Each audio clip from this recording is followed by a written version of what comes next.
Kabayan, pag nag-abroad ka, sasampalin ka ng hirap ng buhay na akala mo dati pa chill-chill lang. Marirealize mo na yung salitang hindi pinupulot ang pera na dati naririnig mo lang sa mga magulang mo.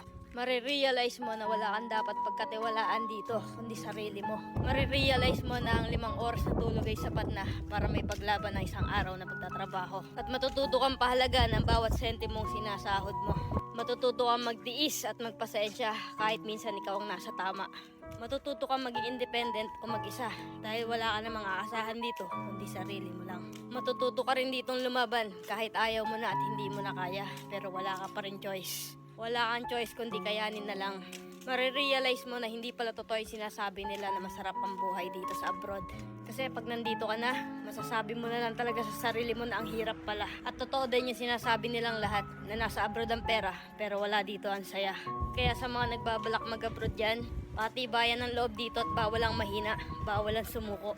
Kasi dito mo mararanasan ang realidad ng buhay kung saan patatagan ng loob ang labanan.